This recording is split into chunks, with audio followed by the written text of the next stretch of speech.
మన అనుకున్న వాళ్ళే శత్రువులు ఎప్పుడైపోతారో తెలుసా అండి? మనం ఎక్కడ బాగుపడతామో అనుకున్నప్పుడు మన అనుకున్న వాళ్ళే మనకు శత్రువులు అవుతారు. ఇదైతే 100% నిజమని నేను చెప్తా అండి. మీరేమనుకుంటారో నాకు తెలియదు కానీ నేనైతే కొన్ని విషయాలు అయితే చెప్పాలనుకుంటున్నా. ఏంటంటే యూట్యూబ్ చేయంగానే మనీ వచ్చేస్తుందని అయితే కాదండి. ఎంతో కష్టపడాలి, ఎన్నో టెక్ ఛానల్స్ చూడాలి, ఎన్నో వీడియోస్ చేయాలి. వందల వీడియోస్ చేసినా కూడా రాదు.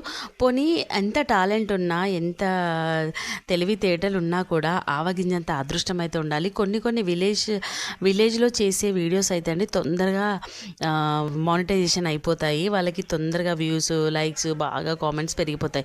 ఎందుకో తెలుసా? విలేజ్లో ఉండేవాళ్ళు అసలు నిజంగా అండి ఎంత సపోర్ట్ చేస్తారంటే తన వాళ్ళకి కానీ, ఫ్రెండ్స్కి కానీ, చుట్టుపక్కల వాళ్ళు కానీ చాలా సపోర్టివ్గా ఉంటారు. మన సిటీలో అయితే అట్లా కాదండి. మన అనుకున్న వాళ్ళు ఒక్క లైక్ కొట్టడానికే ఎంతో ఇదైపోతారు. ఒక లైక్ కొడితే వీళ్ళు ఎక్కడ బాగుపడిపోతారేమో అన్న ఒక ఫీలింగ్ అయితే ఉంటుంది అనమాట. కానీ విలేజ్లో అట్లా కాదు. చాలా సపోర్ట్ ఇస్తారు. అందుకని చెప్పేసి ఈ మధ్యలో అయితే విలేజ్ వీడియోసే బాగా మంచి ముందుకు వెళ్ళిపోతున్నాయి అనమాట. అదండి నాకు తెలిసిన విషయం.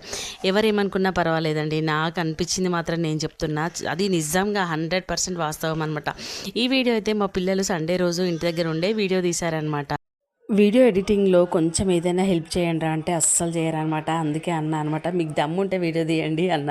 సో అందుకని చెప్పేసి వీడియో అయితే తీసిరు కానీ వాయిస్ నువ్వే చెప్పుకో అన్నారనమాట. నాకెందుకో ఈ 2-3 మాటలు చెప్పాలనిపించింది. అందుకు ఈ వీడియోలో చెప్పాను అనమాట అండి. వీడియో నచ్చితే తప్పకుండా లైక్ చేయండి ఫ్రెండ్స్. మరి బాయ్.